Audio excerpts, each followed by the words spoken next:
ये कथा एक ऐसे रहस्यमयी समुद्री खजाने की है जिस पर एक बेहद खतरनाक अभिशाप लगा हुआ है। अपने लालच के कारण कुछ समुद्री डाकू उसे चुरा तो लेते हैं, लेकिन यही अभिशाप उन्हें जीवित मुर्दों में बदल देता है।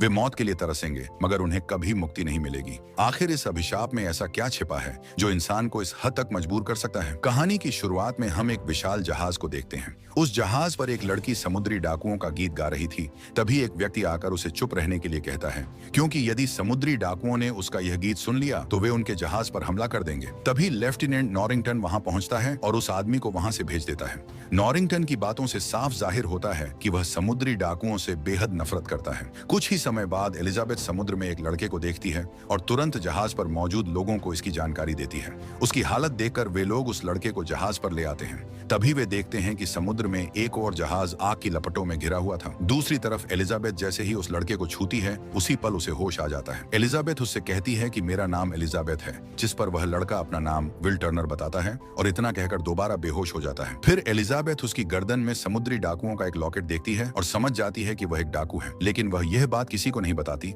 और वह लॉकेट अपने पास रख लेती है।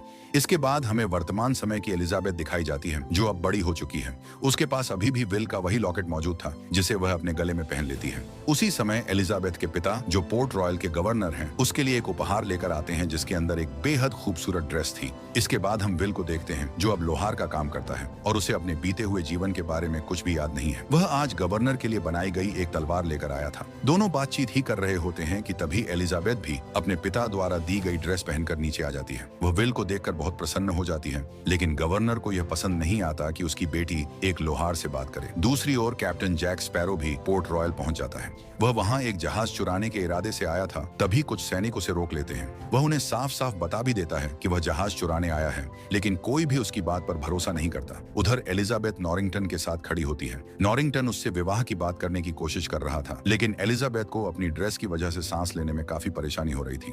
तभी वह बेहोश होकर ऊपर से सीधे समुद्र में जा गिरती है। उसे गिरते हुए जैक स्पैरो भी देख लेता है और उसे बचाने के लिए पानी में छलांग लगा देता है। जैसे ही एलिजाबेथ पानी में गिरती है, उसके लॉकेट से एक अजीब कंपन निकलती है। फिर जैक स्पैरो उसे बचाकर बाहर ले आता है। उसी दौरान जैक स्पैरो भी उसके गले में मौजूद समुद्री डाकुओं का वह लॉकेट देखता है और उससे पूछता है कि यह तुम्हारे पास कैसे आया। तभी वहां बहुत सारे सैनिक पहुंच जाते हैं। नॉरिंगटन को जैक स्पैरो पर पहले से ही शक था, इसलिए वह उसके हाथ पर बना वह निशान देख लेता है जो समुद्री डाकुओं के हाथों पर होता है। उनसे बचने के लिए जैक स्पैरो एलिजाबेथ को अपने कब्जे में ले लेता है और अवसर पाकर वहां से भाग निकलता है। नॉरिंगटन भी जैक स्पैरो को पकड़ने के लिए अपने सैनिकों को उसे ढूंढने का आदेश देता है। जैक स्पैरो सैनिकों से बचने के लिए विल की दुकान में पहुंच जाता है, जहां दोनों तलवारें लेकर आमने सामने खड़े हो जाते हैं। लेकिन तभी दुकान में काम करने वाला एक शराबी व्यक्ति जैक स्पैरो के सिर पर बोतल मार देता है, जिससे वह बेहोश होकर गिर पड़ता है और उसे पकड़कर जेल में बंद कर दिया जाता है। उसी रात पोर्ट रॉयल पर समुद्री डाकू हमला कर देते हैं। वे वहां के लोगों को एक एक करके मारने लगते हैं। दरअसल उनका मकसद उस सोने के लॉकेट में लगे सिक्के को हासिल करना था। इसी वजह से कुछ डाकू एलिजाबेथ के घर में भी घुस आते हैं, जहां उनसे बचने के लिए एलिजाबेथ अपने कमरे में चली जाती है।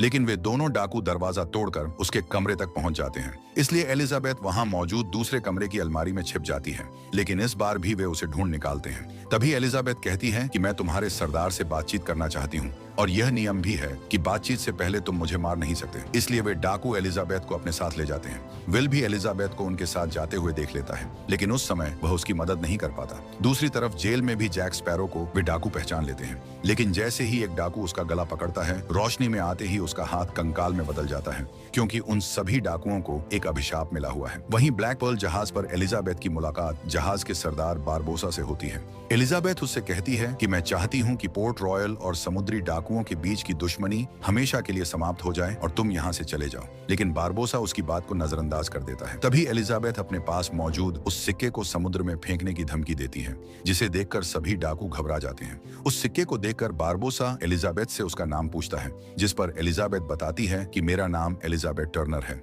यह सुनते ही बारबोसा कहता है कि चलो अब हम एक समझौता करते हैं, तुम हमें यह सिक्का सौंप दो, हम पोर्ट रॉयल छोड़कर चले जाएंगे। एलिजाबेथ उसे वह सिक्का दे देती है, लेकिन इसके बावजूद वे वे एलिजाबेथ को अपने साथ ही ले जाते हैं। पोर्ट रॉयल में विल सीधे नॉरिंगटन के पास जाकर कहता है कि हमें जल्द से जल्द ब्लैक पर्ल जहाज का पता लगाना होगा, मगर नॉरिंगटन उसे कहता है कि हम तुम्हारी कोई सहायता नहीं कर सकते क्योंकि तुम केवल एक साधारण लोहार हो। यह सुनकर विल सीधे जेल में बंद जैक स्पैरो के पास पहुंचता है, जहां वह उससे कहता है कि मैं तुम्हें इस कैद से मुक्त कर सकता हूं, लेकिन तुम्हें मेरी मदद करनी होगी और ब्लैक पर्ल जहाज को खोजने में साथ देना होगा। स्पैरो भी उसकी बात मान जाता है। बाहर निकलने के बाद दोनों इंटरसेप्टर जहाज को चुराने की योजना बनाते हैं। अब क्योंकि उस जहाज पर बहुत से लोग मौजूद थे, इसलिए दोनों एक दूसरे जहाज पर पहुंच जाते हैं और उसे लूटने का नाटक करने लगते हैं। ये देखकर इंटरसेप्टर जहाज पर मौजूद नॉरिंगटन भी उन्हें देख लेता है और अपने सभी सैनिकों को लेकर उस दूसरे जहाज पर पहुंच जाता है। लेकिन उसके वहां आते ही जैक स्पैरो और विल दोनों इंटरसेप्टर जहाज पर चढ़कर उसे वहां से लेकर निकल जाते हैं। अपना जहाज इस तरह जाता देखकर नॉरिंगटन के मन में जैक स्पैरो के लिए और भी ज्यादा क्रोध भर जाता है। इंटरसेप्टर जहाज पर जैक स्पैरो विल को बताता है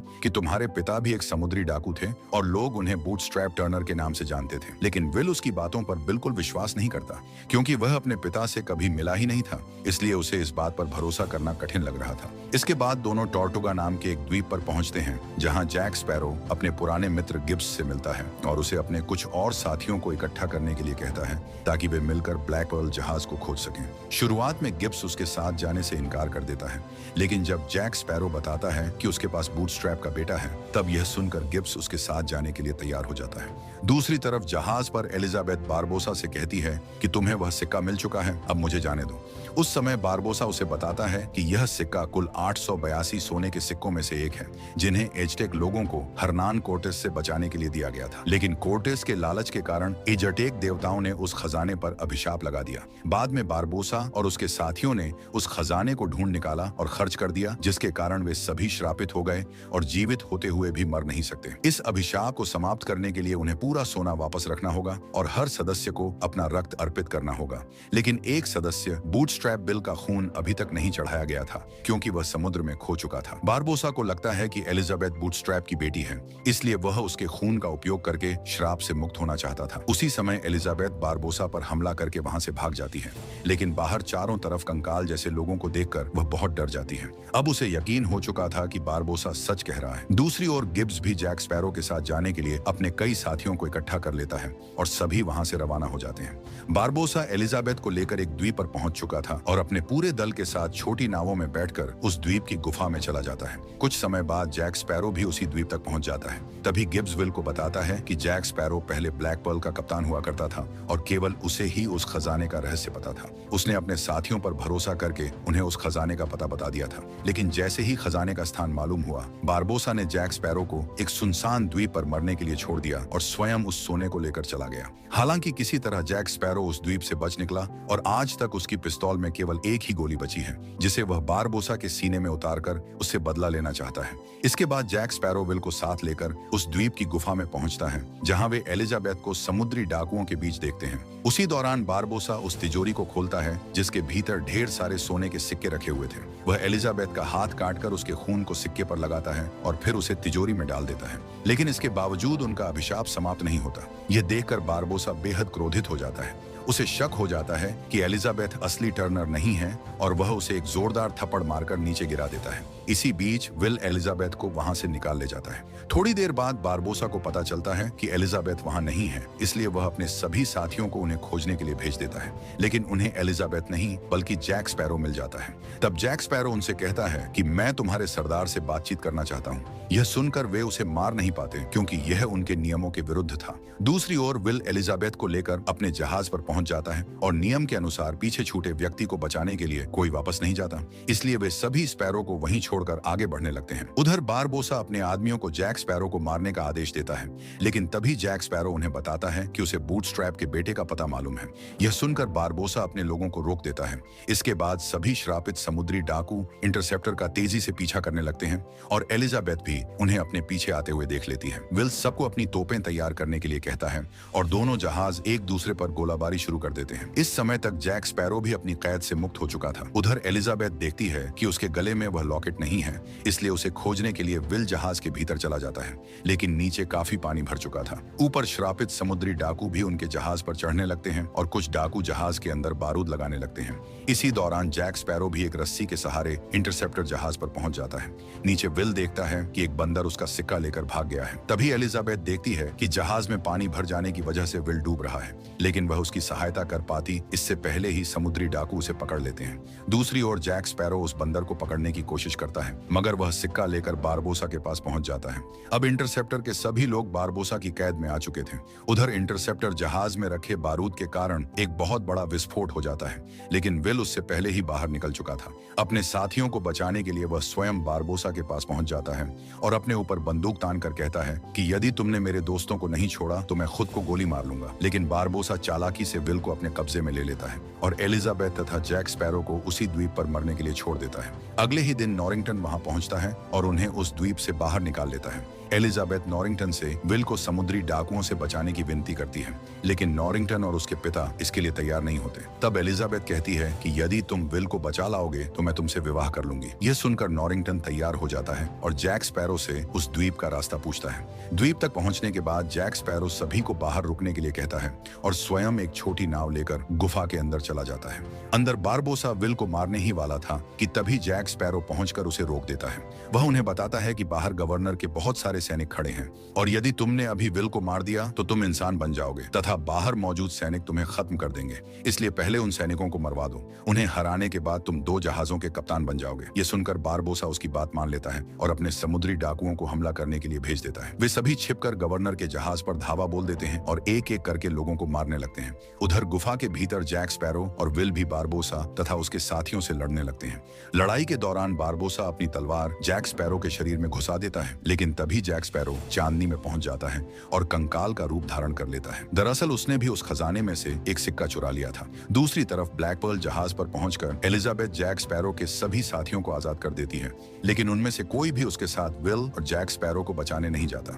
वहीं नॉरिंगटन और उसके सैनिक भी अपने जहाज से बाकी लोगों की सहायता के लिए पहुंच जाते हैं। गुफा के भीतर जैक स्पैरो सही मौका देखकर अपने चुराए हुए सिक्के पर अपना खून लगाता है और उसे विल की तरफ उछाल देता है और उसी समय उसने अपनी संभाल कर रखी हुई आखिरी गोली से बारबोसा पर निशाना साधकर फायर कर दिया। बारबोसा कहता है कि तुमने अपनी गोली व्यर्थ कर दी है। ठीक उसी पल विल भी अपना खून उस सिक्के पर लगाकर उसे तिजोरी में वापस डाल देता है। जैसे ही सिक्का तिजोरी में जाता है, बारबोसा दोबारा इंसान बन जाता है और गोली लगने के कारण उसकी मौत हो जाती है। जहाज पर मौजूद बाकी सभी समुद्री डाकू भी अब इंसान बन चुके थे, इसलिए अपनी जान बचाने के लिए वे पोर्ट रॉयल के सैनिकों के सामने आत्मसमर्पण कर देते हैं।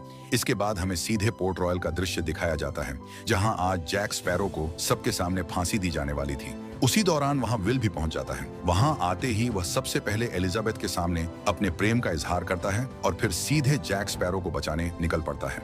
वह गवर्नर के सैनिकों से लड़ते हुए जैक स्पैरो को फांसी के तख्ते से नीचे उतार लेता है। इसके बाद दोनों मिलकर वहां से भागने की कोशिश करते हैं, लेकिन वे ज्यादा दूर नहीं जा पाते और सैनिक उन्हें चारों ओर से घेर लेते हैं। वे सैनिक दोनों को मारने ही वाले थे कि तभी एलिजाबेथ वहां पहुंचकर उन्हें बचा लेती है और उन्हें एक और अवसर देने की विनती करती है। एलिजाबेथ की बात सुनकर गवर्नर भी जैक स्पैरो को एक आखिरी मौका देने के लिए तैयार हो जाता है। उसी समय जैक स्पैरो की नजर वहां बैठे एक तोते पर पड़ती है। उसे देखकर वह समझ जाता है कि उसके साथी आसपास ही मौजूद हैं, इसलिए वह ऊपर से सीधे समुद्र में छलांग लगा देता है, जहां उसके साथी ब्लैक पर्ल जहाज लेकर उसका इंतजार कर रहे थे। दूसरी तरफ गवर्नर भी अपनी बेटी एलिजाबेथ का विवाह विल के साथ कराने के लिए राजी हो जाता है। वहीं दूसरी ओर जैक स्पैरो एक बार फिर ब्लैक पर्ल का कप्तान बन जाता है। इसी के साथ ये फिल्म यहीं समाप्त हो जाती है। अगर आप इसकी अगली कहानी भी जानना चाहते हैं तो कमेंट में नेक्स्ट लिखना बिल्कुल ना भूलें। Thanks for watching.